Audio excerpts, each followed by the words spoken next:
자, 오늘은 이제 두 번째 시간이죠. 자, 우리가 지난 시간에 혁명현상의 특성 부분 1강을 일단 내용 정리를 좀 끝냈고요. 그리고 나서 이제 문제를 좀 풀어야 되는데 아직까지 교재가 완벽하지 않기 때문에 이후에 교재가 갖춰지게 되면은 그때 이제 여기에 관련된 문제를 좀 풀어보도록 하겠습니다. 아시겠죠? 자, 오늘은 자 페이지로 16쪽이고요. 두 번째 생물의 구성 체제부터 시작을 하도록 하겠습니다. 자, 지난 시간에 여러분들 첫 수업 하면서 이제 대략적으로 수능을 어떻게 준비해야 될지 어느 정도 약간 좀 맥을 좀 짚었으면 좋겠다라고 이야기를 했었는데 앞서 이야기했던 것처럼 뭐 내신에 비해서 수능은 뭐 자세히보다는 약간 좀 포괄적인 내용들을 여러분들이 이해하는 게 아마 수능을 접근해 나가는 첫 번째 길일 것이다 라고 이야기를 해드렸어요. 역시 마찬가지로 이 생물의 구성 체제 부분도 굉장히 많은 이런 여러 가지 용어들이 나오게 되죠. 그런데 그런 용어들을 여러분들이 좀 잘 정리를 하시면 되고요. 예전에 여러분들 내신 준비하셨을 때 자세히까지 외웠던 내용까지 가실 필요는 없습니다. 그리고 철저하게 EBS 연계 교재에 문제가 출제가 되기 때문에 우리가 지금 보고 있는 이 수능 특강 교재에서 나와 있는 이 내용들을 놓치시면 안 된다는 거, 그것을 꼭 기억을 해두시기 바랍니다. 아시겠죠? 자, 그러면은 첫 번째 생명체를 구성하는 기본 물질부터 한번 시작을 해보도록 하죠. 자, 먼저 첫 번째 생명체 구성 원소들이 나와 있습니다. 차례대로 내용 보면서 이야기를 해보도록 하죠. 생명체를 구성하는 원소는 약 20여 종이 있는데 지각의 구성 원소와 거의 비슷하다라고 되어 있습니다. 그 말의 뜻은 지구에 있는 약 110여 가지의 원소들 중에서 특히나 생명체뿐만이 아니라 지각이든 아니면은 물 같은 이런 해수 같은 이런 것들 그런 데 포함되어 있는 여러 가지 원소들은 거의 비슷비슷한 원소들로 구성이 되어 있다는 거죠. 그리고 여기서 우리가 이야기하는 생명체라고 하는 것은 동물도 있고 식물도 있을 겁니다. 그죠? 그랬을 때 동물과 식물에서 구성 원소의 차이가 크게 나지는 않고 거의 비슷비슷하게 나타난다라는 것들 알고 계시면 되겠죠. 자, 그랬을 때 생명체의 구성 원소들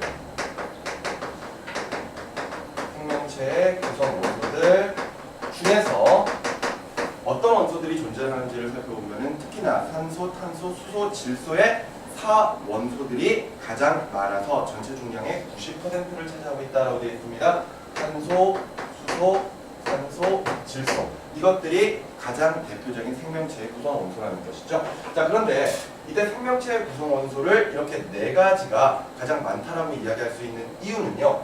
지금 보고 있는 요 탄소, 수소, 산소까지는 우리가 알고 있는 3대 영양소, 바로 주 영양소의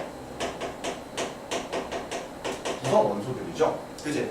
거기에 요 질소 같은 경우에는 주 영양소 중에 특히 단백질의 구성 원소입니다. 그죠? 자, 바로 계속해서 세 번째로 좀 내려가 보시면요. 생명체를 구성하는 화합물의 대부분은 물이며 나머지는 단백질, 지질, 핵산, 무기염류, 탄수화물, 무기염류 등이 있다라고 되어 있습니다. 아마 여러분들 예전 내신 때도 아마 이런 구성 원소들 아니면 구성 물질들의 양들을 많은 것부터 적은 순서대로 차례대로 외웠던 학생들도 상당히 많을 거예요. 그죠? 옆에 오른쪽에 나와 있는 사람 또는 간을 구성하는 그런 물질들의 많고 적음을 비교한 그래프를 좀 살펴보시면요. 가장 많은 양이 물입니다. 그죠? 여기 교재에는 지금 현재 85% 정도라고 되어 있는데 보통 일반적으로 생명체의 종류에 따라서 물이 가장 많은 것은 확실하지만 이때 물이 차지하고 있는 비율은 조금씩은 다릅니다. 여기서는 지금 85% 정도라고 이야기하고 있지만 보통 여러분들은 한 70% 정도라고 생각을 하셔도 별 문제는 없을 거예요. 이때 물이 가장 많은 양을 차지하고 있고 그 다음이 단백질이죠. 그죠? 단백질 다음에 지질 그리고 그 다음에 각각 무기염류죠. 무기염류, 그 다음에 핵산, 그 다음에 탄수화물 이런 순서로 되어 있습니다. 예전에는요 사실 핵산 제외하고 그냥 내신에서는 물, 단백질, 지방, 무기염류, 탄수화물 이런 순서로 외우는 학생들도 있고요. 아니면은 물이 가장 많고 3대 영양소 그러니까 단백질, 지질 그리고 탄수화물 중에서는 단백질이 가장 많고 탄수화물이 가장 적다. 이렇게 이제 외우는 학생들도 있습니다. 근데 여기에서는 이제 핵산까지 추가가 되어 있기 때문에 핵산까지 우리가 포함을 해서 순서대로 한번 좀 외워주시는 연습을 좀 해두시기 바라요. 다시 위로 보시면은요, 앞서 구성 원소들은 이렇게 네 가지의 구성 원소들이 거의 90% 이상을 차지하고 있다라고 이야기했었습니다. 이때 탄소, 수소, 산소는 주 영양소, 즉 단백질, 지질, 탄수화물을 구성하면서 또한 질소 역시 단백질을 구성하는 원소이기 때문에 상당히 많은 양을 차지할 수밖에 없겠죠. 마찬가지로 수소나 산소 같은 경우에는 물의 구성 원소이기 때문에 당연히 많은 양을 차지하고 있었을 겁니다. 그죠? 그 다음에 나머지 구성 원소들은 보통 무기염류 같은 것들을 구성하는 데 사용을 하거나 또는 핵산 같은 것들을 만드는데 또 일부 사용을 한다라는 것 정도까지 여러분들이 생각을 해주시면 되겠어요. 자, 그러면은 좀 차근차근 이런 물질들을 하나하나 정리를 좀 해가면서 보도록 합시다. 자, 거기 보시면은요, 두 번째 물이 나와 있네요. 그죠? 자, 물 하면은 가장 중요한 포인트가 무엇일까? 그것을 생각을 하시면 되겠습니다. 물은 체의 구성 물질 중에서 가장 많은 양을 차지하고 있다. 약 60에서 90%이고 아시다시피 구성원소는 수소와 산소로만 구성이 되어 있습니다. 이때 물이 가지고 있는 특성을 보면은 물은 극성 물질이죠. 우리가 보통 화학에서 많이 이야기를 하는 부분입니다. 물의 분자 구조를 보면은 산소가 있고 이렇게 수소가 붙어 있는 형태인데 이때 산소가 부분적으로 마이너스 부분을 띠고 있고 수소가 각각 플러스 부분을 차지하고 있는 이런 극성 분자이다라고 보통 설명을 하죠.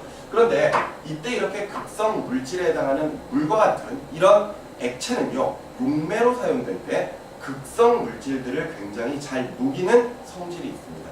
그죠? 즉, 지금 현재 물이 극성 용매이기 때문에 녹일 수 있는 것들을 생각을 해보면은 like dissolve like라고 그러죠. 그지? 내가 지난 시간에 얘기했지, 영어는 별 신경 쓰지 말라고. 그지? 뭐 끼리끼리 논다라는, 끼리끼리 녹인다라는 표현 들어본 적 있으십니까? 그죠?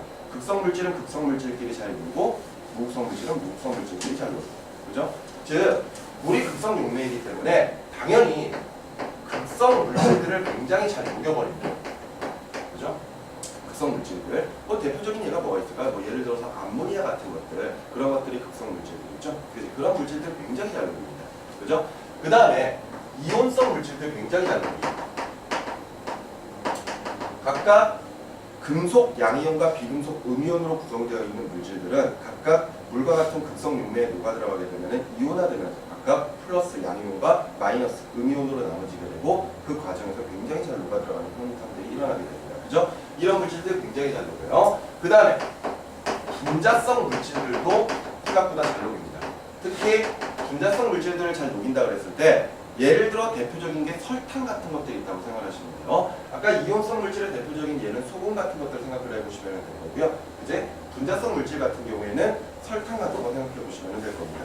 분자성 물질들은 이온화가 되진 않아요. 근데 분자 구조상 물과 친한 친수성기 부분이 존재를 한다면은 이때 극성 용매인 물에 굉장히 잘 녹아 들어간다는 거. 그죠? 거기까지 생각을 하시면 되겠고요. 이때 우리가 예를 들어 어떤 용질 같은 것들을 녹이는 용매로 물을 가장 많이 사용하는 이유가 지금 보시는 것처럼 이렇게 다양한 물질들을 녹일 수 있음과 동시에 원래는 녹지 않는 무극성 물질들도 일부 용해가 돼버리게 됩니다. 가장 대표적인 예로 산소 같은 것들 또는 이산화탄소 같은 것들, 그런 것들도 사실은 무극성 분자이기 때문에 극성 용매는 녹아 들어가지 않아요. 하지만 물이 워낙 용해성이 좋기 때문에 결과적으로 이런 무극성 물질의 일부도 용해를 시킬 수가 있다는 거예요. 다시 한번 정리를 해보면은 물은 최고성 물질 중에 가장 많은 양을 차지하고 있어요. 그러면서 지금 현재 물은 극성 용매라고 하는 이런 성질을 가지고 있기 때문에 지금 교재에 나와 있는 것처럼 이온성 화합물이나 당류 등을 잘 녹이는 용매 역할을 한다라고 이야기할 수가 있고요. 세 번째로 그대로 연결해 나가셔야 됩니다. 다양한 화학 반응의 매개체가 될 수가 있어요. 다양한 화학 반응의 매개체. 즉,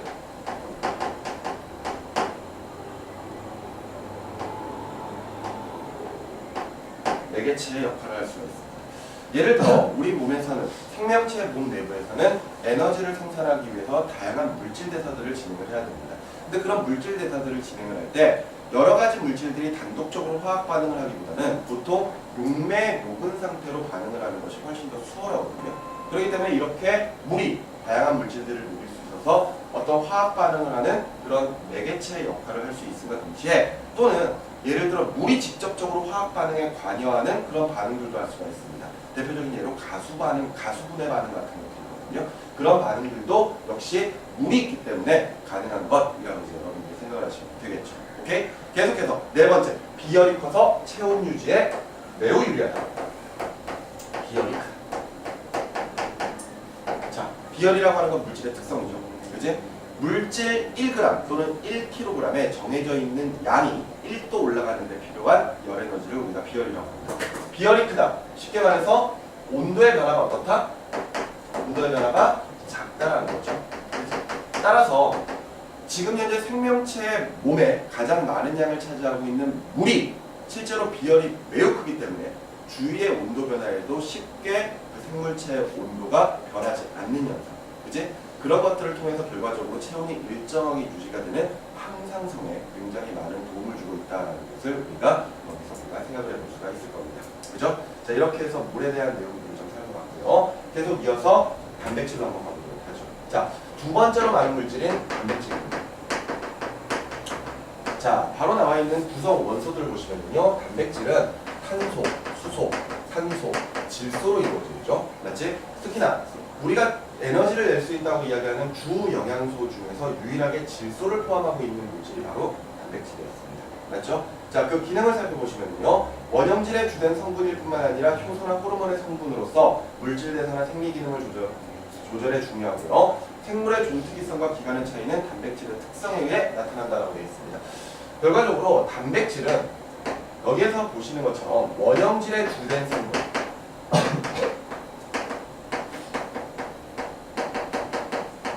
원형질이 뭐죠?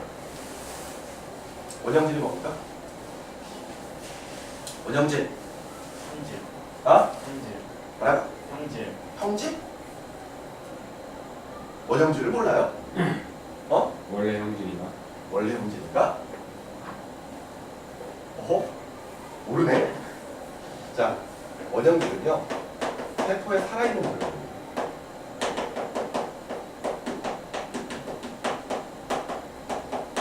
이것과 반대되는 것이 바로 후형질입니다. 우리 여러분들 뒤에 가서 다시 세포의 구조를 좀 보겠지만 세포의 구조 중에서는 어떤 생명 활동을 직접적으로 하고 있는 구조가 있고요. 그렇지 않은 구조가 있거든요.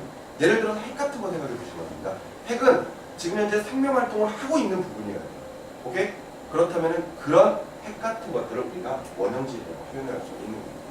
근데 반대로 원형질의 반대적인 내용, 즉 세포에 살아있는 부분이 아닌 것, 그러니까 죽어있는 부분이라고 하면 좀 이상하지만 어찌됐건 특별한 생명 활동을 하지 않는 부분은 후형질이라고 표현하면서 그런 것들이 예를 들어 노폐물이나 아니면 영양분 같은 것들을 저장하고 있는 백토 같은 것들 또는 세포막이나 또는 세포벽 같은 것들 있죠. 그런 것들이 이제 후형질이라고 표현을 하고 있는 겁니다. 오케이? 자, 이런 식으로 단백질은 원형질의 주요 성분을 나타내고 있습니다. 그러니까 결과적으로 세포를 만드는데 단백질이 굉장히 많이 필요하다는 거죠. 결과적으로 세포라고 하는 게 생명체의 구조적, 기능적 단위이기 때문에 그런 세포들이 모여서 생명체를 구성한다면 당연히 단백질이 많은 양을 차지할 수밖에 없다는 겁니다. 거기다가 당연히 물질 대사에 필요한 효소의 구성분이기도 하죠. 그죠? 이렇게 이제 정리를 하시면 되겠고요. 자, 그런데 이제 특징들을 살펴보시면요.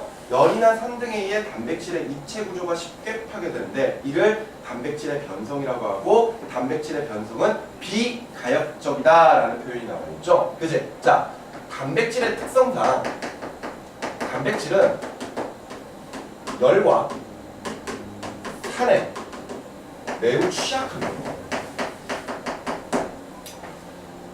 이 단백질은 어떤 일정한 구조를 나타내고 있거든요. 1차 구조, 2차 구조, 3차 구조 또는 병풍 구조 이런 식의 구조들이 있습니다.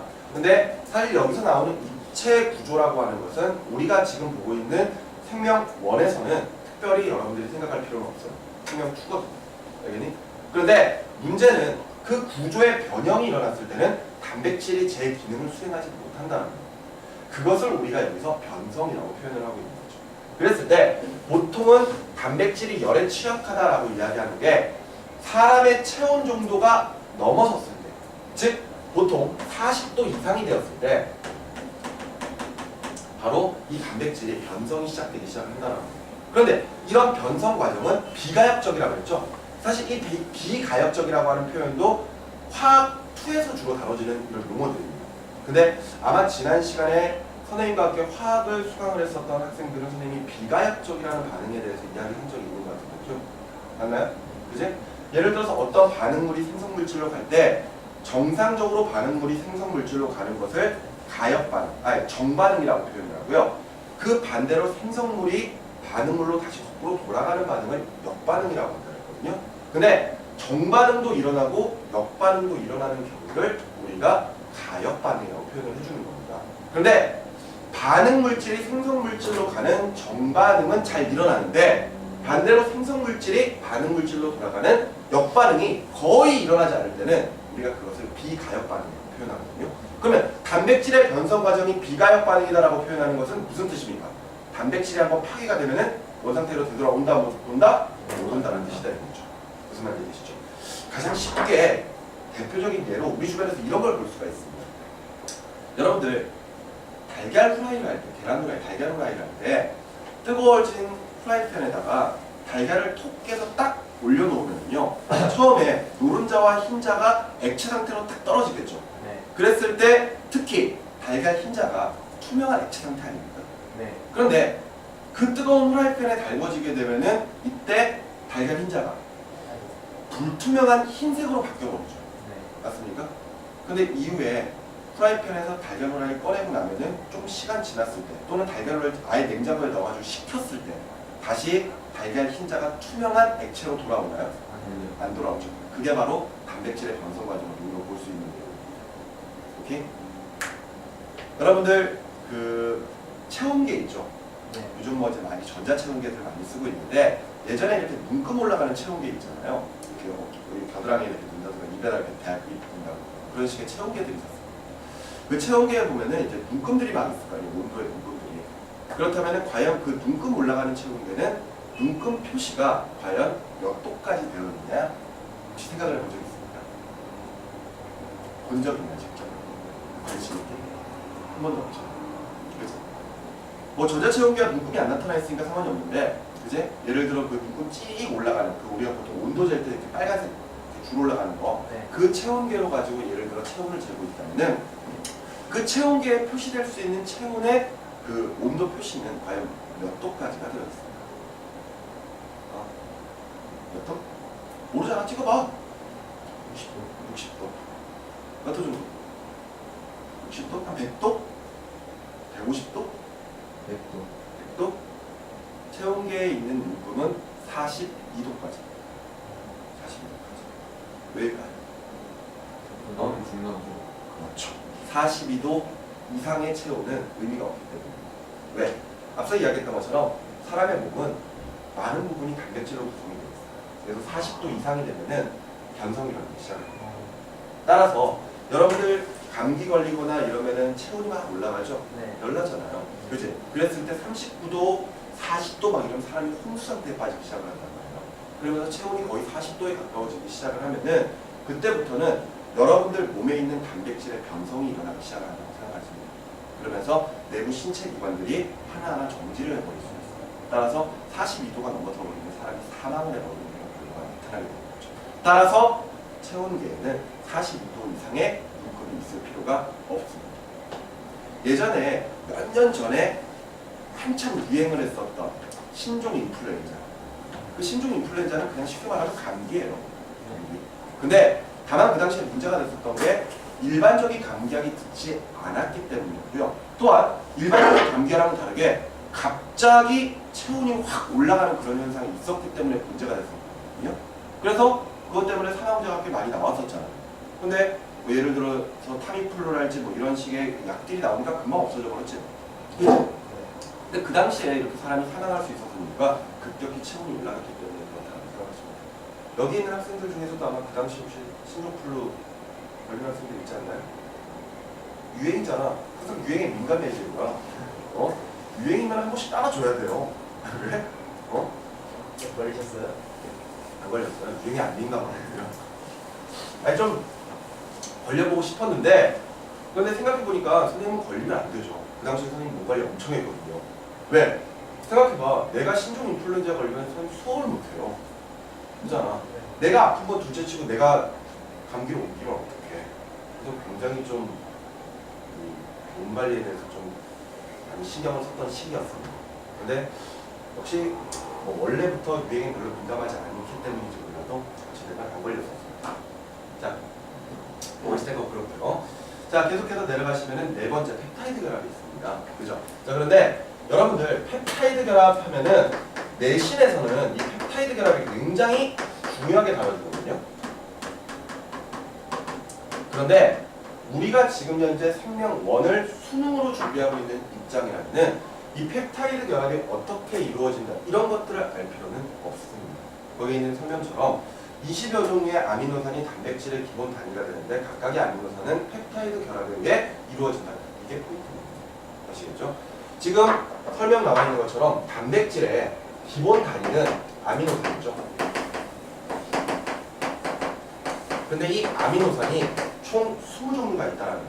이때 아미노산들이 몇 개씩 어떤 종류가 얼마만큼 배열되느냐에 따라서 각각 단백질의 종류들이 다르게 만들어지게 되는데 그때 아미노산과 아미노산을 결합하는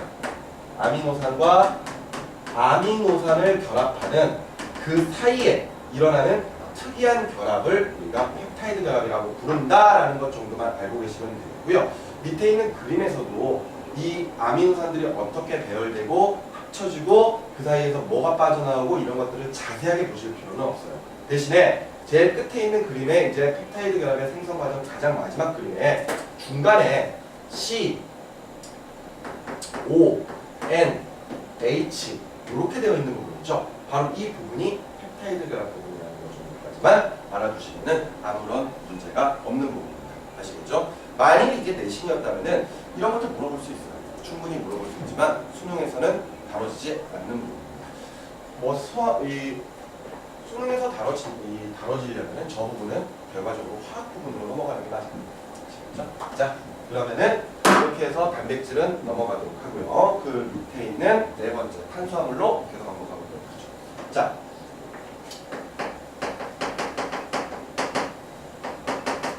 자, 설명 나와 있는 거 그대로 보시면 구성 원소는 탄소, 수소, 산소로 구성되어 있습니다. 그죠? 탄소, 수소, 산소는 3대 영양소의 가장 기본적인 그런 구성 원소들이죠. 그지? 자, 그러면서 기능은 주된 에너지원이며 식물의 경우 체구성 물질로 매우 중요하다라고 되어 있습니다. 자, 탄수화물은요, 주 에너지원입니다. 이때 우리가 탄수화물을 먹었을 때 낼 수 있는 에너지의 크기를 아마 여러분들이 외우고 있을 겁니다. 그죠? 그람당 4kcal. 그람당 4kcal. 그런데 이때 3대 영양소들은 모두 에너지원이 되지만 이때 주 에너지원이다라고 표현하는 것은 바로 이 탄수화물밖에 없습니다. 왜냐? 사실 아까 우리 몸의 구성 물질들을 생각을 해보면 3대 영양소 중에서 가장 적은 양을 차지하고 있는 게 탄수화물이거든요. 근데 우리가 하루에 섭취하는 양들을 비교를 해보면 실질적으로 한국인의 식단에서는요, 탄수화물이 가장 많은 양을 차지하고 있어요. 근데 많이 먹는데도 불구하고 몸에는 거의 남아있지 않다? 그 말이 즉슨 대부분 족족, 먹는 족족 써버린다는 얘기죠. 그렇기 때문에 우리가 주 에너지원으로 사용된다라고 설명을 하고 있는 것이고요. 이렇게 주 에너지원이자 식물의 경우에는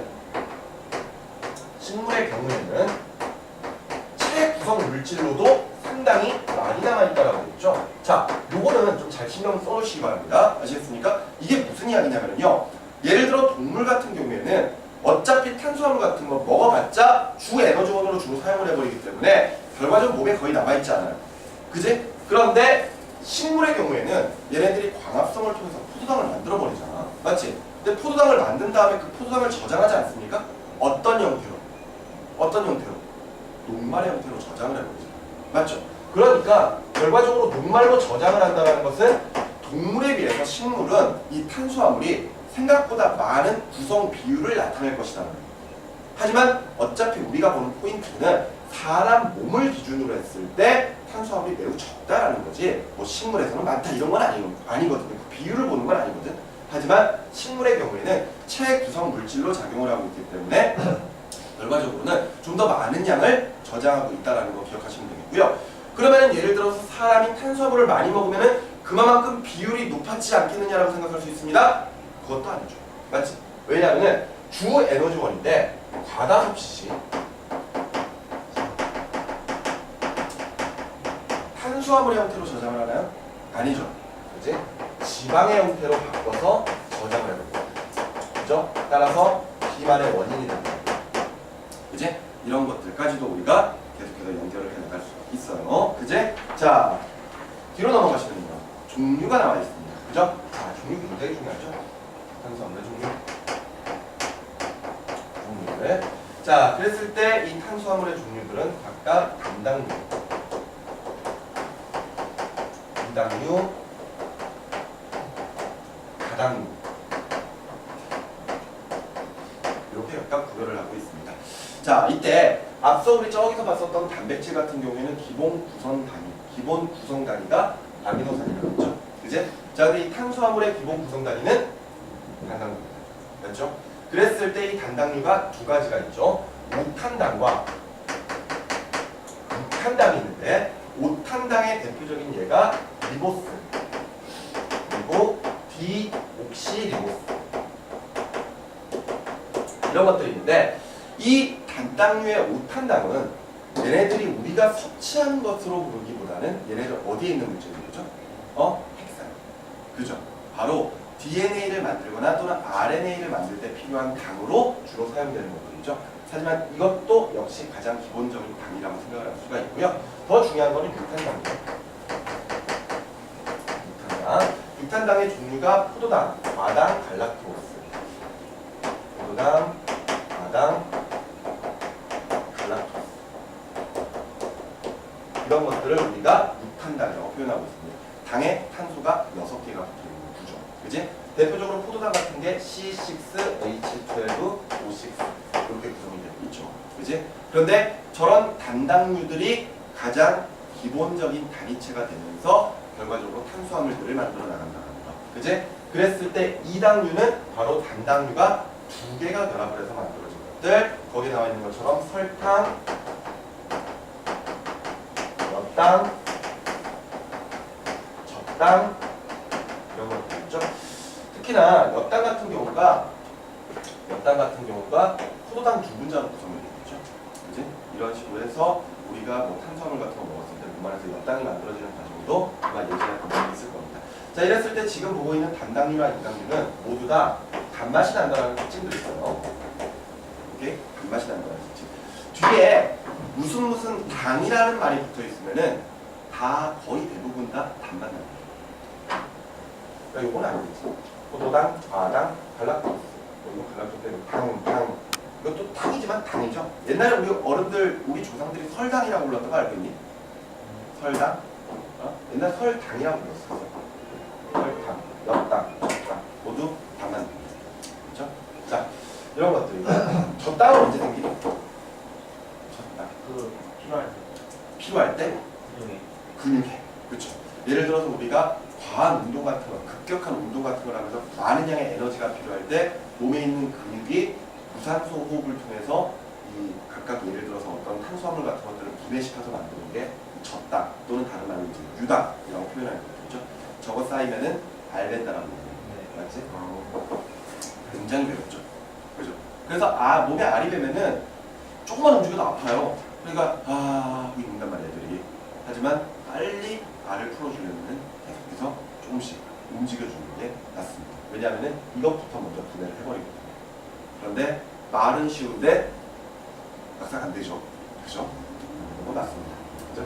자, 그 다음에 이제 뭐 다당류인데, 다당류는 수백 수천 개의 단당류가 연결된 화합물로서 녹말, 그 다음에 셀룰로스, 그리고 글리코젠 이런 것들이 있죠. 자, 이랬을 때 여러분들 녹말은요, 녹말은 우리가 섭취하는 영양소죠.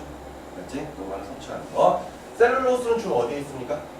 셀룰로스는 세포벽, 그죠? 식물 세포벽의 구성물이죠. 글리코젠은 글리코젠은 우리가 탄수화물을 먹었을 때 몸의 포도당 농도가 너무 높아서 혈당량이 높게 측정된다면은 간에서 글리코젠으로 바꿔서 저장한다는 거 나왔었죠? 그지? 그런 것들로 또 역시 마찬가지로 다당류에 해당합니다. 이때 다당류에 해당하는 녀석들은 얘네들은 단맛이 없어요. 단맛이 없습니다. 뭐 그 정도까지도 우리가 알아두시면 좋겠습니다.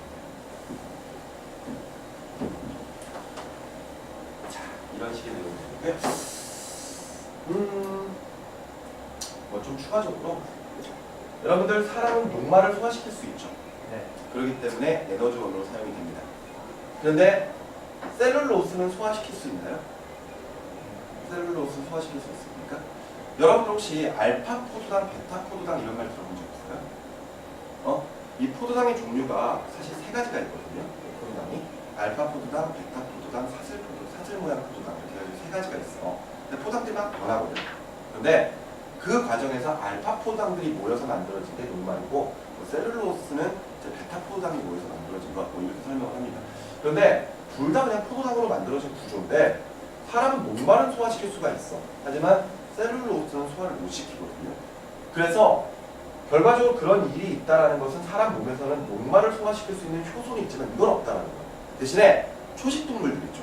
네. 초식동물들은 그 식물 막 뜯어먹고 살잖아. 네. 걔네들은 결과적으로 셀룰로스를 소화시킬 수 있는 효소가 나온다는 거예요.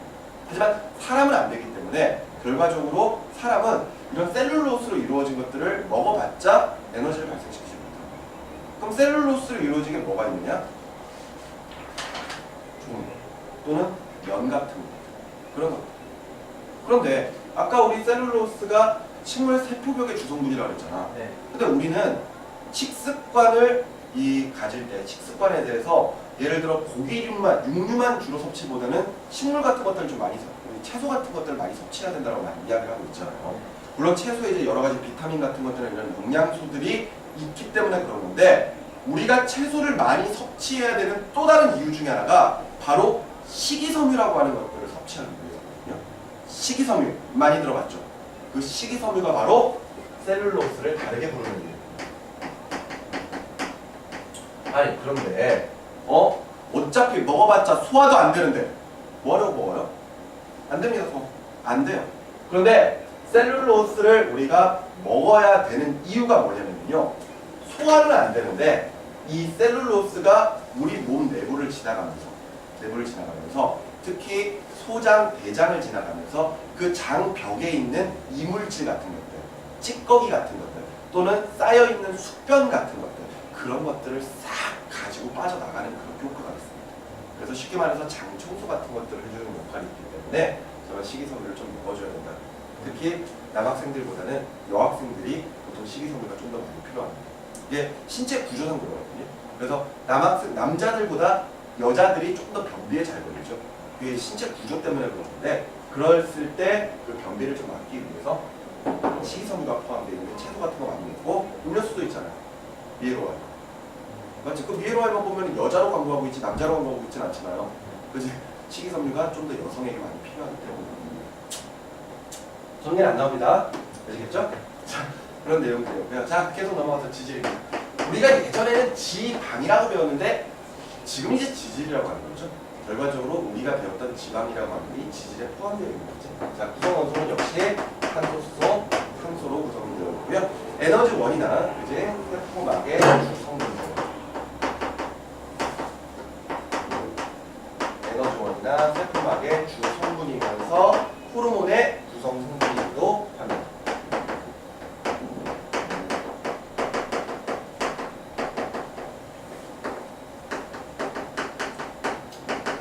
근데 뭐 아까 우리 탄수화물도 사실 에너지원입니다. 근데 이때 탄수화물이 아니라 저 아까 단백질, 그죠? 근데 단백질과 탄수화물은 각각 우리가 섭취했을 때 그람당 몇 킬로칼로리?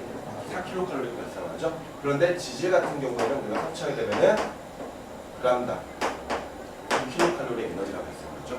하지만 여기서는 주 에너지원이라고 하는 표현은 나와 있지 않습니다. 그 말인즉슨 일단은 에너지를 낼 수는 있지만 에너지를 내기보다는 세포막을 만드는 데 사용을 한다거나 또는 호르몬을 만드는 데 사용을 하죠. 그지? 네. 그리고 또 다른 예로 바로 피부 밑에 저장을 해보죠. 피부 피부 밑에 저장을 함으로써 우리가 부르는 이름이 피하 지방이 되는 거고, 그래서 궁극적으로 하게 되는 역할이 바로 체온이죠. 이제 거기까지 우리가 정리할 수 있습니다. 그죠? 당연히 많이 먹은 살찌죠? 탄수화물 많이 먹으면 지방으로 전환돼가지고 저장이 되는 거예요. 맞죠? 자, 그 밑에 종류들이 나와 있는데요. 종류는 중성지방, 그리고 인지질, 스테로이드, 이렇게 해서 세 가지가 있습니다. 자, 그랬을 때 그 종류들 다시 한번 좀 정리를 해보시면요. 종류는 그러니까 중성지방, 우리가 잘 알고 있는 그냥 일반적인 지방이 바로 이 중성지방이죠. 중성지방의 구조만 잘 보시기 바랍니다. 글리세롤과 지방산으로 이루어져 있죠. 글리세롤 한 분자에 지방산 세 분자가 결합되어 있습니다. 거기 나와 있는 그림처럼 지글지글지글 이렇게 돼 있습니다. 그러니 그림만 좀 잘 봐주시기 바라고요. 그 다음에 중요한 게 인지질이죠. 인지질. 이때 인지질은 대가리가 인이고요. 그지? 다리가 지질이에요. 인, 지질. 그러면서 요 인지질이 우리 몸에서 주로 하는 역할은 바로 막구조.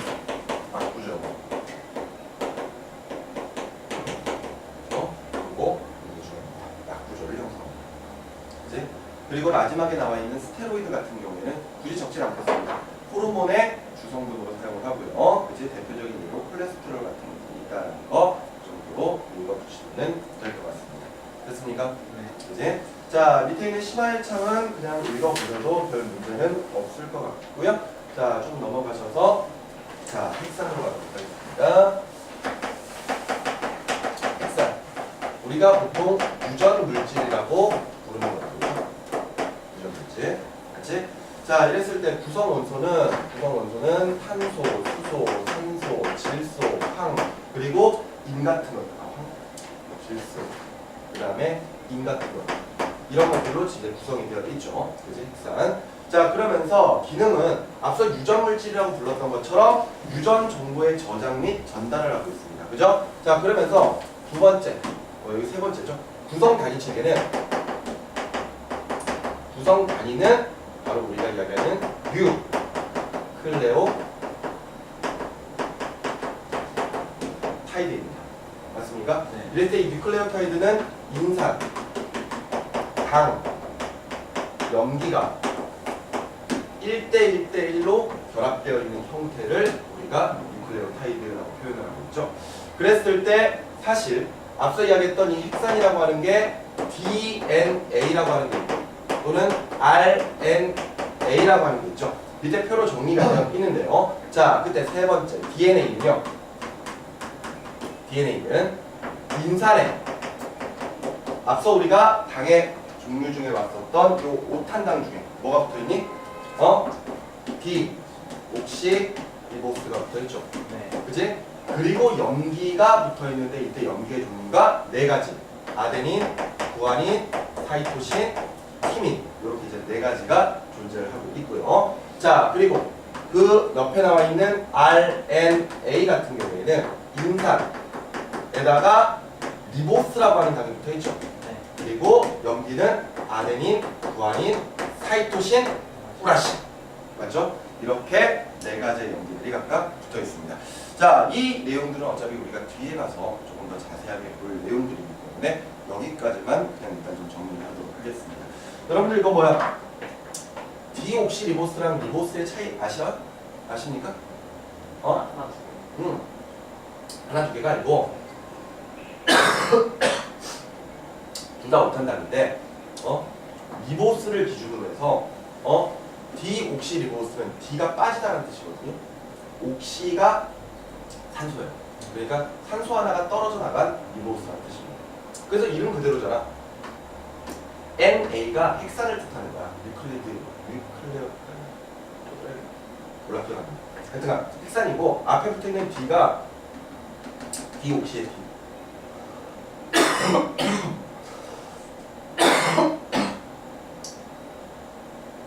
감기가 안 나는데. R은 리보스의 R이 붙어있는 거죠. 아셨죠? 자, 이렇게 됐고요. 자, 그 다음에 마지막 마지막에 나와 있는 무기업류. 자, 이 무기업류는 특별히 정리하지 않고 그냥 읽어만 보도록 하겠습니다. 기능은 다량 혹은 미량으로 몸의 구성 성분이 되거나 체액의 상투함 및 pH를 조절하는 등 체내 생리 기능의 조절에 관여하고 있고요. 특징은 체내에서 염이나 이온 형태로 존재하고 있고 인체에서 합성되지 않기 때문에 반드시 음식을 통해 섭취하고 부족하면은 결핍증 나타난다는 거. 나머지 종류들 그냥 읽어보시기 바랍니다. 됐습니까? 자, 이렇게 해서 몸의 구성 물질들을 쭉 살펴보았습니다. 자, 이랬을 때 학생들 중에서 가끔 선생님, 비타민은요? 이렇게 물어보는 경우가 있어요. 자, 비타민은요 몸의 구성 물질이 아닙니다. 그죠?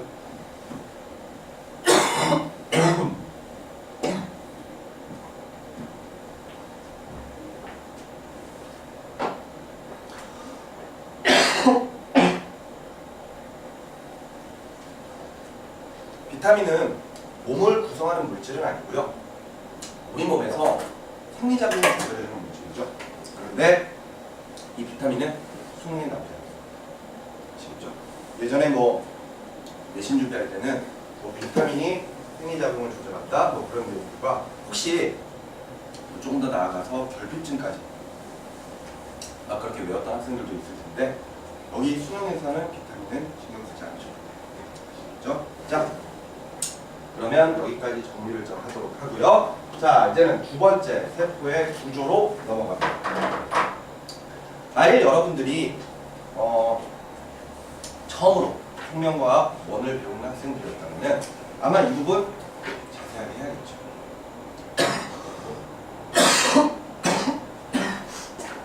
갑자기 왜 그러지? 굉장히 자세하게 좀 해야 될 필요가 있겠지만 지금은 아니잖아요. 이제 아마 여러분들 충분히 이 부분 잘 알고 있을 거라고 생각을 하고요. 자, 빠르게 좀 넘어가 보도록 하죠. 자, 먼저 세포의 구조에서 세포막으로 둘러싸인 세포는 크게 핵과 세포질로 각각 구별되고 있습니다. 이때 세포질 내에는요 여러 가지 소기관인 미토콘드리아, 엽록체, 골지체, 소포체, 리보솜, 중심립 같은 이런 다양한 소기관들이 존재한다는 거 그림을 통해서 우리가 또 확인해 볼 수가 있습니다. 이때 동물세포와 식물세포의 각각 소기관들이 좀 다르다는 거 당연히 여러분들 염두에 두셔야 되겠죠. 자, 뒤로 넘어가시면 소기관들 쭉 정리가 되어 있습니다. 자, 내용 보도록 하겠습니다. 정리하면 갈게요. 자, 먼저 세포막부터 정리합니다. 자, 세포막입니다. 세포막은 주 성분이 단백질과 인지질이면서 인지질 이중층에 단백질이 군데군데 끼어 있거나 덮고 있는 유동 모자이크 구조로 되어 있다라고 되어 있습니다. 여러분들 이 막 구조를 여러분들 좀 생각을 해보시다 보면은 막 구조 중에 단일막, 이중막, 그리고 막 없음 이렇게 해서 여러분들 세 가지 막 구조에 대해서 아마 여러분들이 외운 적이 있을 겁니다. 자, 이때 세포막은요 어떤 막 구조입니까? 단일막이에요? 이중막이에요? 아니면 막이 없습니까? 막이 없는 거예요. 막이 없어요. 야, 막이라고 적혀있는데 막이 없다는 건 어떻게 해? 단일막이요. 단일막입니다. 그런데 이게 단일막인데 인지질 이중축으로 되어 있다는 거죠. 네.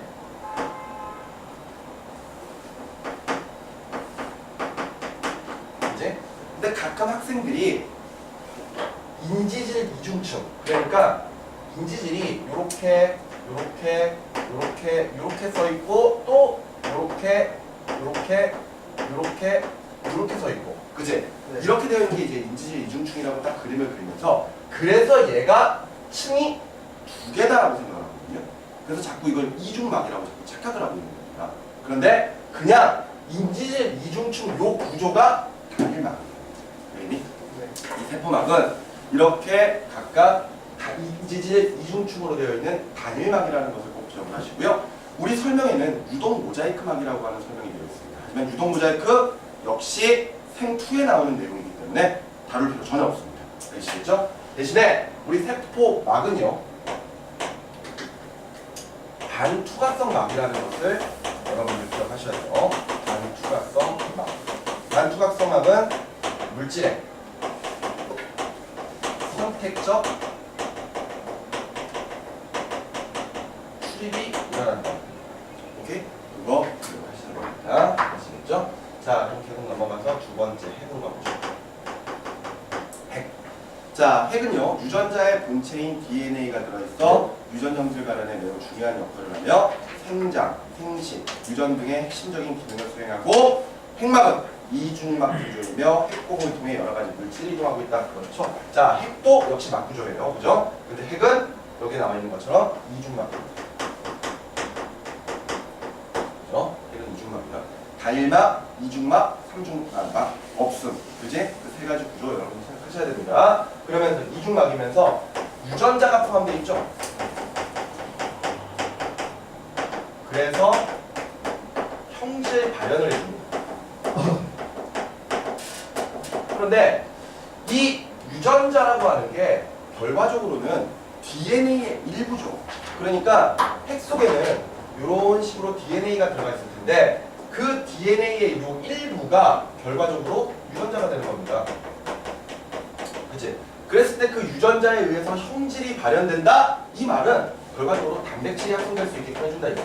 이렇게 생각하시면 돼요. 오케이? 핵의 저 유전자가 바로 단백질을 합성하는 어떤 유전 암호 같은 것들을 담고 있는 부분이죠. 오케이? 그러면서 핵 속에 존재하는 염색산은 DNA와 히스톤 단백질로 구성되어 있으며 세포 분열 전개의 염색체로 응축된다. 자, 그러니까 이런 DNA 같은 것들이 처음 핵 속에는 염색사, 그러니까 이렇게 실뭉탱이 같은 걸로 막 이렇게 꼬여 있는 거죠. 이렇게 꼬여 있는데 얘네들이 나중에 분열을 할 때, 뭐 예를 들어 체세포 분열을 하든 감수 분열을 하든 그럴 때는 서로 꼬이고 응축되기 시작하죠. 그래서 거의 일정한 모양이 이런 식의 염색체를 만들어 나가게 되게 됩니다. 맞죠? 자, 그런데 잠깐만, 계속 선생님이 강조하고 있는 것 중에 하나가 이런 세포 여러 가지 소기관 중에 또 막 구조 같은 것들을 좀 잘 생각하라고 이야기하고 있죠. 그치? 근데 여기 세포 막 단일막이라고 했고 핵 이중막이라고 했습니다. 근데 가끔 학생들이 염색체가 이렇게 해서 막을 가지고 있다라고 생각하는 학생들이 있거든요. 근데 맞아? 아니지. 그냥 얘네들은 그냥 이렇게 꼬여 있는 거지. 꼬여 있는 것 뿐이지. 저 염색체 자체는 막 구조가 아닙니다. 아시겠죠? 자, 그거 해놓고 그 다음에 이는 단백질과 RNA로 구성되며 리보솜이 생성되는 장소이다. 그러니까 핵 속에 핵이 이렇게 있으면은 핵 속에 염색사가 있고 인이 여기 이렇게 들어가 있다고 생각하시면 돼요. 아시겠죠? 아, 여기도 그냥 동그라미 시청 이것도 막 구조 아니다. 맞지? 인 들어가 있다. 이렇게 생각하시면 되겠습니다. 그러면서 요 인에 의해서 뭐가 만들어질 수 있다? 뭐가 만들어질 수 있다? 리보솜이 만들어질 수 있다. 알겠지? 그거 기억하셔야 됩니다. 자, 그럼 계속해서 넘어가서 미토콘드리아.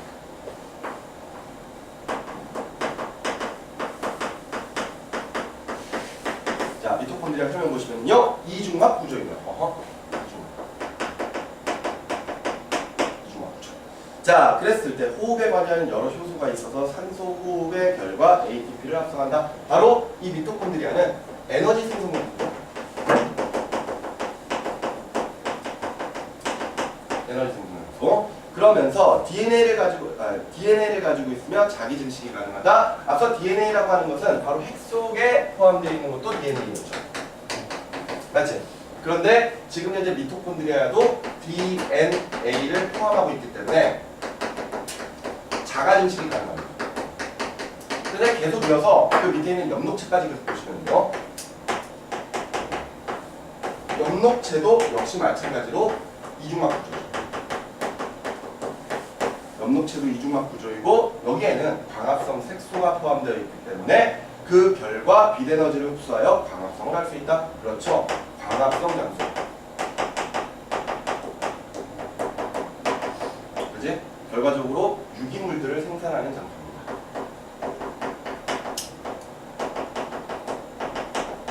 그래서 뭐 엽록체는 식물세포밖에 안 가지고 있죠. 맞지? 동물이 저 엽록체를 가지고 있었다면 아마도 먹지 않아도 살 수 있었을 겁니다. 밖에 나가서 햇빛 이렇게 쬐고 있으면은 알아서 이제 엽록체에 의해서 이 포장 같은 것도 막 만들어질 거 아니야. 참 편하겠죠. 대신에 사람들은 모두 다 슈렉처럼 돼 있겠지. 맞잖아. 녹색일 거 아니야. 그렇지 않겠니? 엽록체 안에 있는 엽록소가 녹색이기 때문에 잎이 녹색인 거거든요. 그러니까 참 좋긴 할 텐데 그때는 이제 사람 색깔이 녹색이겠죠. 근데 그런 상황이라면은 얼마만큼 녹색이냐가 미인의 기준, 미남의 기준 뭐 그런 게 될 수도 있지 않을까 싶네요. 그죠? 어찌됐건 유기물 생성하는 장소이고요.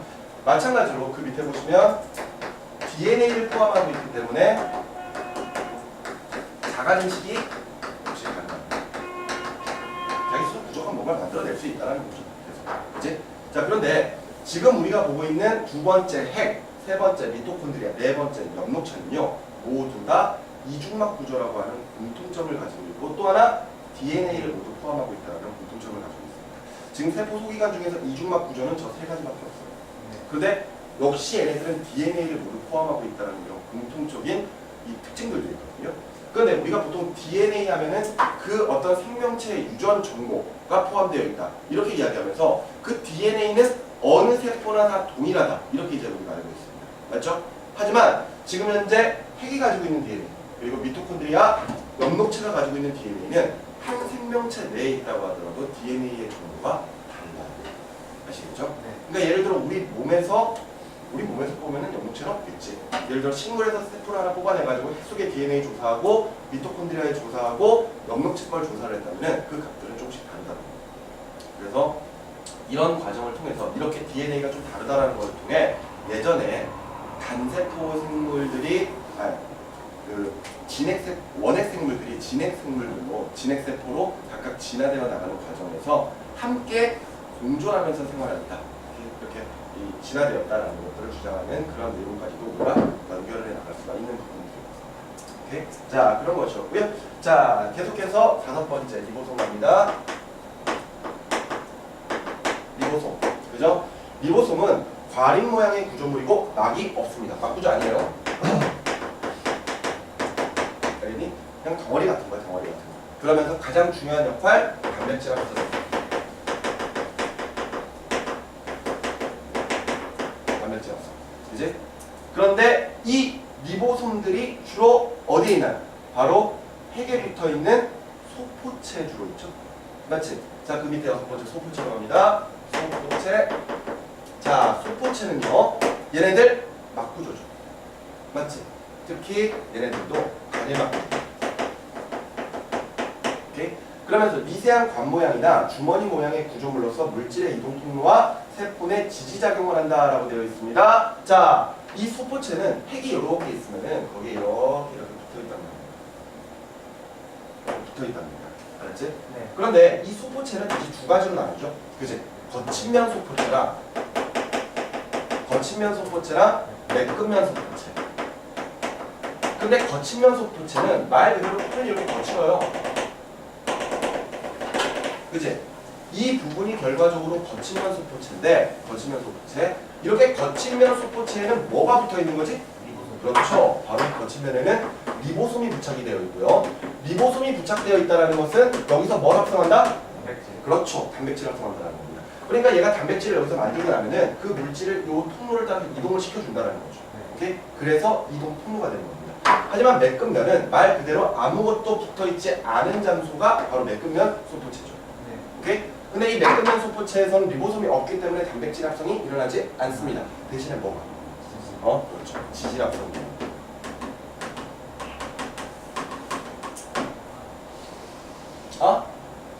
화학? 이거 끝나면 몇 시지?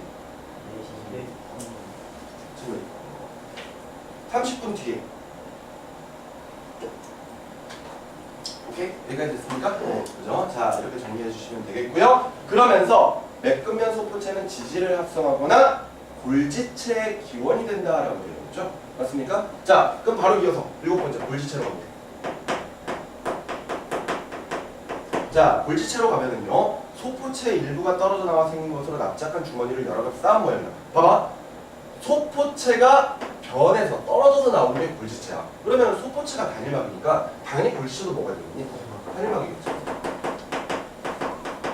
그치? 그러면서 아까 얘는 이동 통로가 된다 그랬잖아. 근데 저 주머니가 그냥 떨어져 나와 있으니까 거기에다가 물질을 저장하거나 또는 분비할 수 있는 그런 작용들을 할 수가 있는 것이고요. 오케이? 물질 저장이나 분비.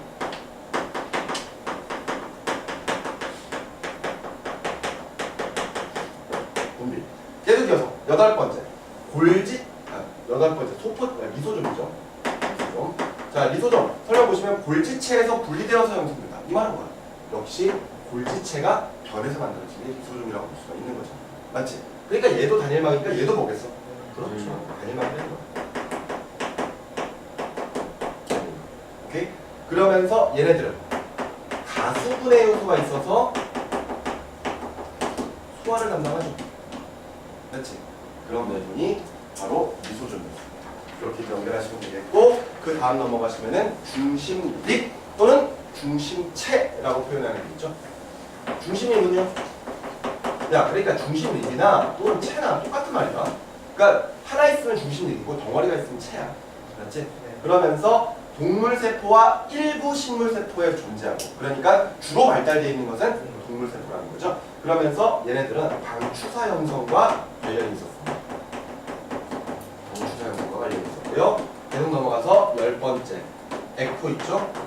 액포도 사실은 동물세포, 식물세포 다 가지고 있습니다. 하지만 주로 식물세포의 존재를 하고 있죠. 그러면서 얘는 단일막 구조입니다. 단일막 구조고, 이때 요 액포 같은 경우에는 여러 가지 양분들이나 또는 노폐물 같은 것들을 저장하는 장소이죠. 예를 들어서 이 동물 같은 경우에는 몸 안에 어떤 노폐물 같은 것들이 생기게 되면 배설기관을 통해서 내보내버릴 수 있잖아요. 하지만 식물 같은 경우에는 그런 게 원활하지 않을 수가 있거든요. 그러니까 그런 것들을 담는 주머니들을 만든다고 생각하시면 되는 겁니다. 그게 액포가 되는 거고, 그렇기 때문에 당연히 성숙한 식물세포일수록, 나이가 오래된 식물세포일수록 액포의 크기가 커질 수밖에 없는 거겠죠. 맞습니까? 네. 자, 이렇게 정리하시면 되겠고, 그리고 마지막 11번째 세포벽. 세포벽은 전투가성 막이라는 특징이 있죠.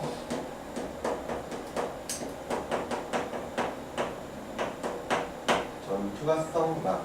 앞서 세포막은요, 반투가성 막이라고 했습니다. 네. 하지만 세포벽은 전투가성 막이에요. 이때 전투가성 막은 분자나 이온 같은 것들도 그냥 무조건 통과를 시켜버리는 막을 전투가성 막이라고 표현하고, 반투가성 막 같은 경우에는 분자나 이온 같은 경우에는 통과를 시키지 않는 것을 바로 이 반투가성 막이라고 우리가 각각 생각하시면 되겠습니다. 그러니까 쉽게 말해서 어느 정도 크기가 크면은 통과시키지 않는 막인 거죠. 그렇지? 자, 이렇게 해서 각각 우리가 내용들을 정리를 좀 할 수가 있었습니다. 자, 뭐 이것 부분이야 예전에 여러분들이 이미 벌써 여러 번 외운 부분이었기 때문에 뭐 한 번만 정리를 해도 이제 더 이상 정리할 필요가 없지 않을까라는 생각을 해봅니다. 여러분들이 이미 여기에 관련된 문제들을 아마 한 번쯤은 풀어보셨기 때문에 아마 어느 정도 이해하시겠지만, 지금 우리가 보고 있는 이 세포의 구조 그리고 기능에 대해서 나오는 문제들은요, 그림을 완벽하게 알고 계셔야 되죠. 맞습니까? 그림과 그 내용들을 매치하는 문제들이 나와버립니다. 따라서 그림부터 정확하게 이해를 하시되, 예를 들어 교재마다 그림들이나 달라요. 맞죠? 하지만 이제는 여러분들이 주안점을 두셔야 할 교재는 EBS입니다. 왜? 여기에 있는 그림이 출제가 될 거예요. 그러니까 이후에 교재에 나와 있는 그림들 각각 예를 들어서 뭐 핵이랄지 미토콘드리아, 엽록체 같은 이런 기관들, 또는 리보솜, 소포체, 골지체, 리소좀 같은 기관들, 이런 기관들의 그림을 좀 눈여겨 잘 보시고 거기에 대해서 매치를 해서 문제를 풀어나가시면 되겠습니다. 됐죠? 자, 이렇게 보시면 되겠고, 계속해서 세 번째 생명체 구성 체계 부분으로 넘어가도록 하겠습니다. 자,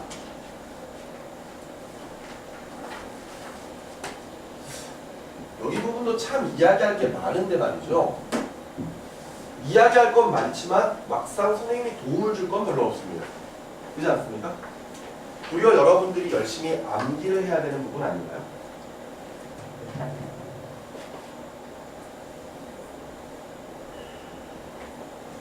이 생명과학이라고 하는 과목을 참 많은 학생들이 공부를 하는 이유 중에 하나가 일단 뭐 대표적인 예로 물리가 너무 어려워서 아니면은 뭐 화학 같은 것도 해보다 보니까 너무 어려워 뭐 이렇게 생각이 드는데, 그나마 좀 만만한 과목이 생물 아닌가라는 생각을 좀 많이 해봐요. 특히나 이제 좀 외우는 거에 자신 있는 학생들, 그런 학생들이 가끔 이제 생명과학을 선택하는 가장 큰 이유로 꼽고 있는데, 그러면서 실질적으로 생각보다 많은 학생들이 혼자 공부하는 과목이 생명입니다. 그만큼 사실 뭐 특별한 설명이 필요한 단원보다는 전체적인 내용들을 암기하기만 해도 어느 정도 문제가 풀리는 과목들이 바로 생명이거든요. 근데 이제 그런 학생들을 이렇게 쭉 봐오면서 오랫동안 이렇게 보면서 이제 가끔 느끼는 것 중에 하나가 혼자 공부를 해도 되는 과목은 생명이 맞기는 맞습니다. 그런데 여기서 하나 문제가 되는데요. 혼자 공부를 했을 때 어느 부분에 포인트를 맞춰야 될지를 모르는 경우에는 정말 외울 양이 방대해져 버립니다. 그렇기 때문에 도리어 시간적으로 손해가 날 수가 있다는 것도 어느 정도 여러분들이 좀 알고 계셨으면 좋겠어요. 그러니까 선생님과 함께 하면서는 선생님이 이 부분을 여러분들이 좀 잘 기억을 해줬으면 좋겠다라고 계속해서 강조를 할 겁니다. 그 부분이 포인트라고 보시면 되겠어요. 자, 생명체 구성체계의 식물부터 먼저 보시면요. 식물은 당연히 전체 구성체계에서 세포가 먼저 시작을 할 거고요. 세포가 모여서 조직, 그죠? 근데 조직이 모여서 조직계가 되죠. 그러니까 쉽게 말하면은 조직이 좀 더 발달을 한 거야, 맞지? 그리고 나서 기관이 되고 객체가 될 거고. 이게 우리가 이야기하는 식물이죠, 식물.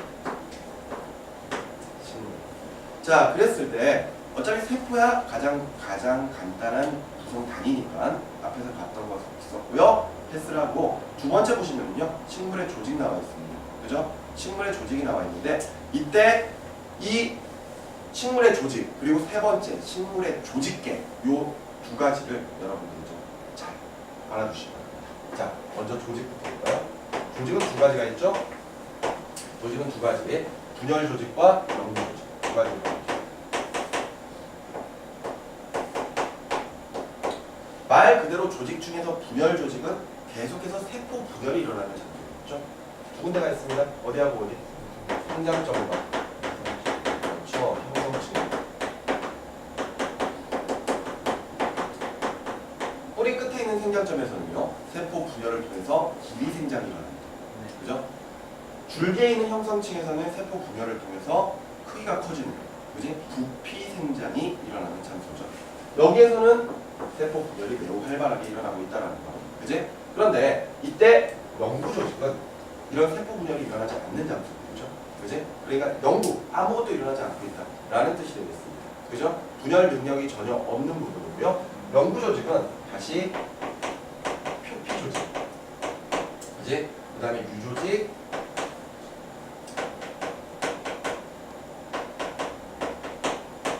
기계 조직, 통로 조직. 이게 또 각각 또 구별이 되게 되죠. 그죠? 여러분들 표피 조직은 뭡니까? 표피 조직이 뭐예요? 야, 말 그대로 봐봐. 표피 뭐야? 껍질이야, 껍질. 알겠니? 껍질을 이루고 있는 조직들이죠. 맞지? 그러면서 유조직은 뭐야? 말랑말랑. 말랑말랑한 거?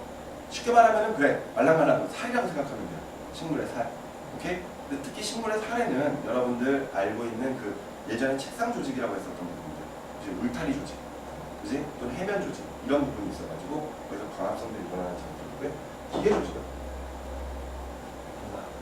단단한 거? 그 전에 통로 조직은 뭐야? 물과 체감 같은 겁니다. 그리고 이런 것들을 제외한 나머지를 다 기계 조직이라고 표현을 하는 겁니다. 만약 선생님이 여러분들이 이거 내용을 뭐 한번 좀 정리를 안 했다면은 선생님이 나중에 한번 뭐 따로 어떤 자료 같은 것들로 제공을 해드리도록 하겠습니다. 아시겠죠? 어찌됐건 조직은 이렇게 좀 분열 조직과 영구 조직으로 각각 좀 나눠지거든요. 그리고 나서 그 밑에 있는 조직계도 굉장히 중요하다고 했죠? 조직을 봐요. 식물은 동물과는 다르게 조직이 발달되어 있어서 조직계가 형성이 됩니다. 그죠? 그러면서 거기에 나와 있는 것처럼 표피 조직계. 여기 밑에 설명되어 있네요. 표피 조직계를 보시면 말 그대로 바깥쪽에 표피를 구성하는 것들입니다. 그랬을 때 표피 조직계에서는 뭐가 있어? 표피 조직계는 표피. 말 그대로 껍질이야. 껍질 같은 거. 그 다음에 털. 그냥 합쳐서 뿌리털이라고 합시다. 알겠지? 네. 뿌리털. 그리고 분변세포. 이런 것들 있죠.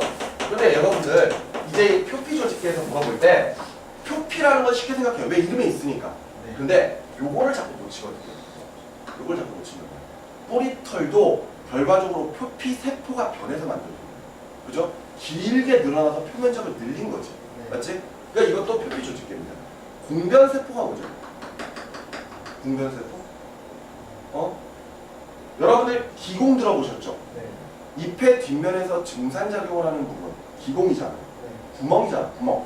근데 그 구멍 주변에 있는 세포가 공변 세포입니다. 근데 이 공변 세포는 표피 세포가 변해서 만들어진 거거든요. 근데 표피 세포들은 엽록체가 없어요.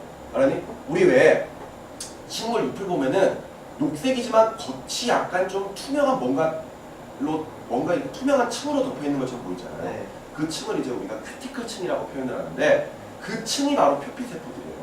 얘네들은 엽록체가 없기 때문에 투명하게 되거든. 그런데 표피 세포가 변해서 만들어진 게 공변 세포야. 그럼 얘도 엽록체가 없어야 되는데 얘는 엽록체가 있어. 그래서 얘는 엽록체가 있기 때문에 광합성을 하게 돼서 광합성 양에 따라 안에 내부의 유기물들의 양이 많아지거나 적어지게 되면은 주변에서 물을 흡수해서 팽창돼 버리거나 또는 물이 빠져나가면서 수축을 하게 돼요. 그러면서 기공을 열었다 닫았다 해주는 세포가 바로 이 공변 세포거든요. 근데 이것도 표피 조직계에 들어간다는 거, 이렇게 기억을 해주시면 됩니다. 자, 그 다음에 두 번째 반다발 조직계. 이거는 쉽죠? 반다발 조직계. 반다발 조직계는 모르냐고요? 말 그대로 물관, 체관, 그리고 형성체까지 포함하는 거죠. 맞지? 물관, 체관, 형성체. 물이 이동하는 통로, 양분이 이동하는 통로, 그 다음에 형성층이 있는 경우에는 형성층까지도 같이 포함하는 게 반다발 조직계입니다. 됐습니까? 그 다음에 세 번째, 기본 조직계 나와 있죠? 기본 조직계는 다시 두 가지로 나눠집니다. 아까 우리 봤었던 것처럼 그 유조직, 유조직과 같이 써있네요.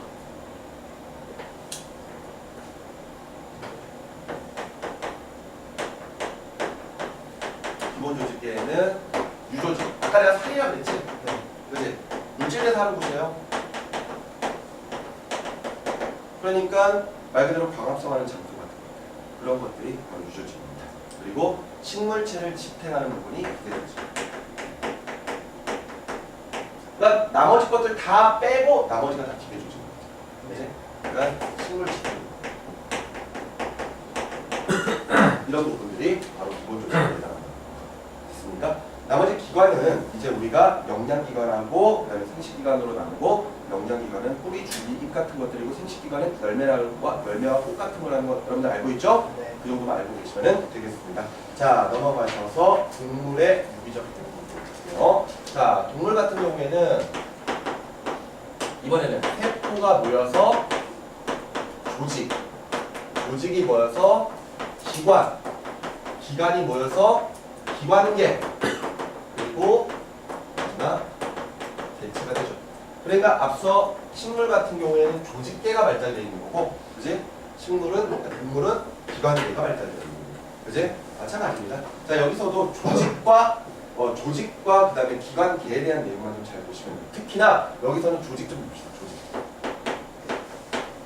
조직을 보시면요, 거기에 첫 번째로 같은 기능을 담당하는 세포들이 모여서 조직을 하고, 조직은 분열 능력이 있다 그랬습니다. 그러면서 조직의 첫 번째가 거기에 나와 있는 상피 조직. 상피 조직은 딱 봐도 알겠지?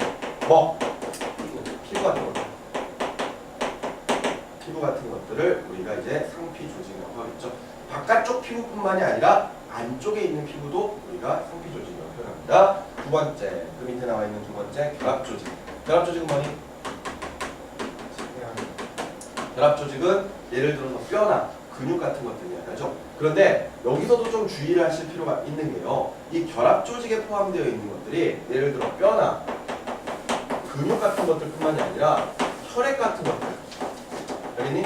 또는 뭐 림프 같은 것들, 이런 것들 다 결합 조직에 나옵니다. 알겠지? 뭐 혈액이 웬 결합이에요? 그래도 결합이야.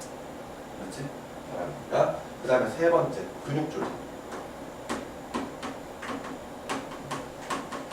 말 그대로 근육들이죠. 원래 그 근육도 결합 조직에 좀 포함이 됩니다. 그 다음에 네 번째, 신경 조직. 신경 조직은 신경계를 구성하는 뉴런 같은 것들이죠. 그지? 이런 것들로 정리를 해주시면 되겠습니다. 자, 뭐 나머지 기관이나 기관계들에 대한 내용들은 한 번쯤은 읽어만 보셔도 아마 별 문제는 없겠죠. 이제 자, 이렇게 보시면은 지금 두 번째 생물의 구성 체계까지도 우리가 전 내용들을 좀 빠르게 훑어보았습니다. 조금 예전 내신에 비해서 좀 진도가 좀 많이 빠르다라고 느낄 수도 있을 거예요. 하지만 이게 정상입니다. 알겠습니까? 자, 우리 오늘 수업은 여기까지 하도록 하겠고요. 다음 시간에 이제 그 다음 단원을 들어갈 거고요. 그리고 가능하다면은 그 전에 우리가 했었던 1단원이나 2단원에 관련된 내용들을 문제까지도 우리가 한번 좀 다뤄볼 기회를 갖도록 하겠습니다. 자, 일단 내용 정리는 여기까지 하도록 하겠고요. 자, 일단 수업을 끝내도록 하겠습니다. 수고하셨습니다.